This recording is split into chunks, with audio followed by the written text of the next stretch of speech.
Hey everyone, Jason Sherman here. In today's episode of Zero to CEO, I speak to Matt Logan. He's the founder of Rise North Capital. Welcome to the show. Hey, Jason. Thanks for having me. And today we're going to talk about transforming financial services and leadership. I mean, everybody these days is talking about this because, stock market's at all-time high and like crypto's going crazy. Real estate, right? The rates are high. I mean, there's a lot going on in the financial world right now, especially with our, new president. We'll see what happens. What inspired you to, I guess, really wrap yourself around the financial world? Because everybody, has their different catalyst moment. Yeah, for me, Jason, this business really found me. I was a broke college grad looking for a job, threw my resume out there and got a call, which ended up, being my calling from my first sales manager that brought me in, showed me the way. And the way was really, you got to get through all these licenses, come in, put you in the bullpen. So I got a cubicle, box of business cards, at a high five. So there was really no roadmap to success or any clear direction. There was a couple rat hole leads, we called them, and I had to figure it out from there. But fortunately, I did. I learned the trade on the job and was able to help a lot of people quickly by just giving them peace of mind and putting them in a better spot than where they were having met me.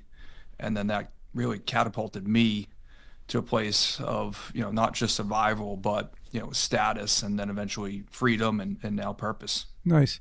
And you mentioned, learning the ropes and figuring out the world of finance kind of from the ground zero. Why do you think, I know the answer, but I want to know maybe, people need to hear this from someone like you. Why is it that so many people have no financial literacy at all? They don't have retirement plans. They don't know what to do with their money. They spend, carelessly. How do you make that more accessible to people? Like, I'm talking about on a higher level. Yeah, I think there's several reasons. One, school systems don't teach practical skills. One being how to save, where to save, and how to ultimately budget your finances and plan around goals. Even basic goal setting is not a practical skill they teach. Why do you think that? Like, it's such a basic, accounting, right? Like, money you spend, money you earn, and do a balance sheet. Like, why do you think they don't? I'm just so confused by that. I think a lot of it's just theory. It's a lot of out-of-date curriculums that I guess no one has gone in and disrupted, or we haven't been allowed enough about disrupting things. I mean, you look at the traditional school system, most people don't learn by just listening and taking notes. Most people are visual learners, and how much of school is that, right? It's the, brick and mortar classroom style and, sit at the uncomfortable desk for 8 hours a day. Most people are not learning 8 hours a day. Right. So the whole system. Let's kind of bypass, we got the schools, right? We know that the school's failing people in terms of these basic skills, but like, let's say you're out of school, you're out of college, and you're 21 years old, listening to this episode, and you have no idea what to do with your earnings from your job. What would you tell them? No idea what to do with your earnings from your job. I think a couple of things. One, like everything, the information's out there. But part two, it's what do you do with the information? How do you apply it? And everyone's situation is different, right? You can WebMD and get all the information you want, but you're not a doctor, right? Right. You can't perform. You're going to misdiagnose yourself most of the time too. Yeah, and that could be death. So I think you want to consult with a professional. You want to consult with someone that is levels above you. A lot of times people get advice from people at the same level or below them, their next door neighbor, their brother-in-law. It's just a bunch of hearsay. And a lot of videos online telling you to invest in the next meme coin or whatever, and you're losing all your money. Sure. I mean, everything's a sale. So you have to be your own advocate. You have to dig in. You got to do the research, and you got to get professional advice and hire some type of consultant. And you keep saying that, which is leading me to believe that, your business is revolving around this, about helping people. And we'll get to that. I don't want to kind of rip the Band-Aid off just yet.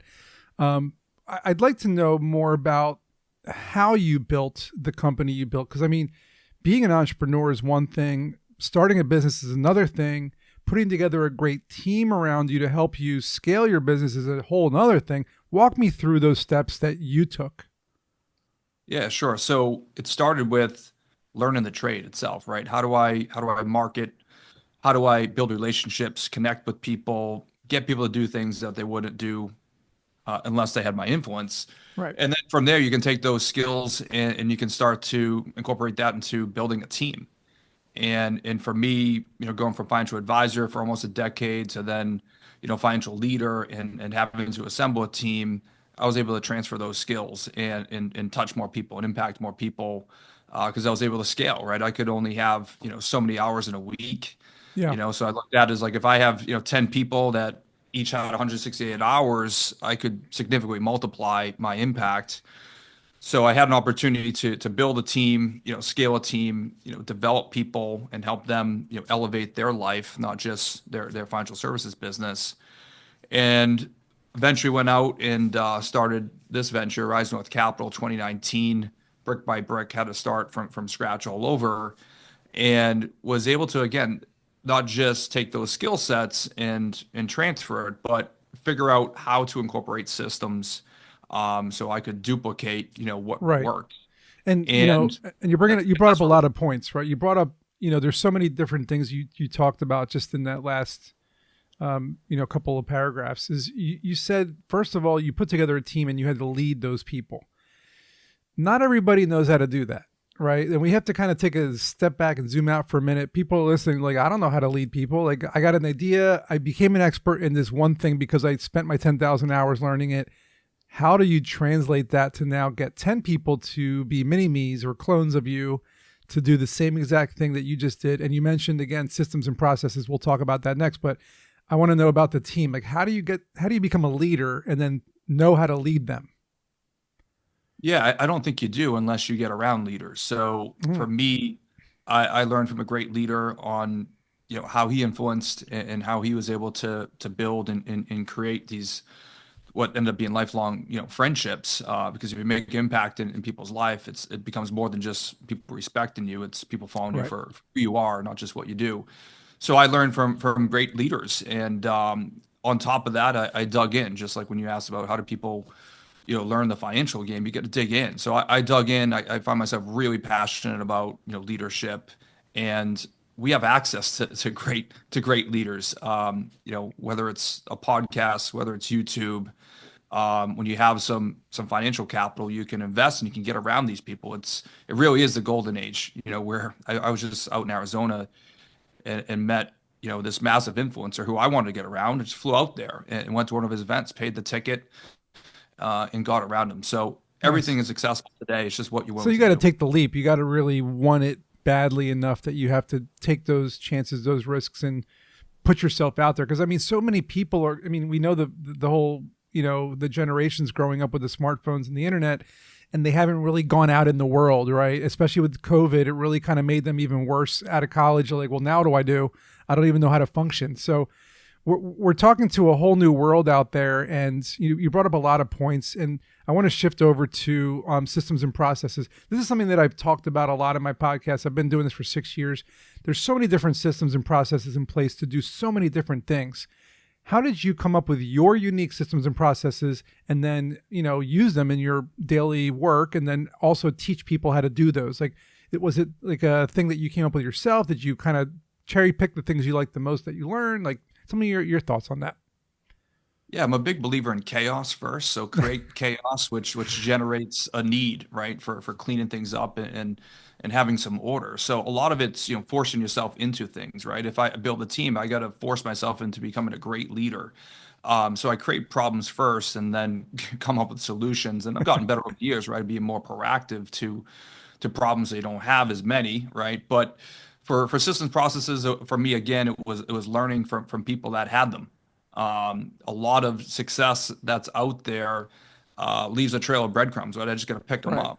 And then it's creating kind of what works best for me, my team, my organization, and adding some, finishing touches. And then there's, the opportunity to create, from there and building your own. But you don't necessarily need to be the creator of all things. Right. Sometimes it's just about being the great, duplicator and seeing what's out there and learning from the best. And that's how I did it, honestly. It was, create the problem and then create the solution next. We've seen that so much, right, over the past several, 50 years. Um, Steve Jobs, Bill Gates famously kind of took Xerox's interface and mouse, and they came up with Windows and Mac, but they didn't make it. They just took it, right? So definitely cherry pick out there whatever you find. And I want to completely shift over to something else that I really enjoy talking about, especially when it's something like this where you're in the financial market. So like all day long, you're looking at charts, looking at numbers, looking at people's portfolios and trying to figure out where to allocate and all that. And it's great, but it can potentially get a little tedious and repetitive after a while. So how do you balance that world and your personal world in a way that keeps you sane? Yeah, great question. I think like any entrepreneur, business owner, leader, there's no on and off switch to business and how involved you get in it, right? You take it everywhere you go.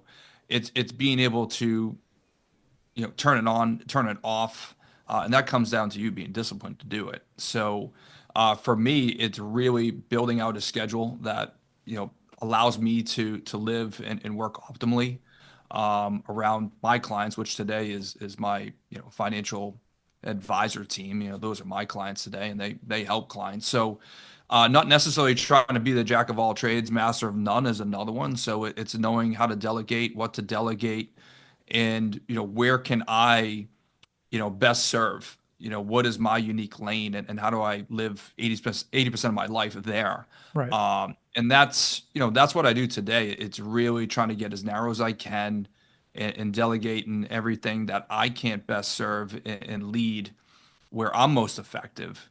And that doesn't feel like work, honestly. Right. And then but still, having a young family and having a chaotic life outside of the office, you need to be disciplined enough to shut it on, turn it, and then turn it back up when you need to. And it could be seasons too, right? So I try to run as hard as I can the first half of the year. I live in Boston, right? So the summer's It's short, cold up there right now because I'm, I'm, so I'm I around try to do as 11, much. 11 degrees right now in Philly. It hurts. It hurts. It So I try to do as hurts. much as I can the first half of the year, so I can, live as much as I can I totally get outside of that. the summer I months. totally Yeah. get that. You're always bringing up a lot of great points in between the lines. And, I feel like the secret sauce to entrepreneurship, maybe you agree, maybe you don't, I don't know, is you kind of just fall into it and it becomes your life versus like you said, like an on off switch, like you got to turn on the job and turn it off. You're right. Like I'm constantly breathing and sleeping and thinking about the things that I'm doing. And then, yeah, I take breaks. I do the yoga, meditation, I work out, I go for walks, all that same stuff, right? Watch movies, whatever. But at the end of the day, I'm constantly thinking about what I could be doing next or what I should be working on. And like people should realize that entrepreneurship is not a job.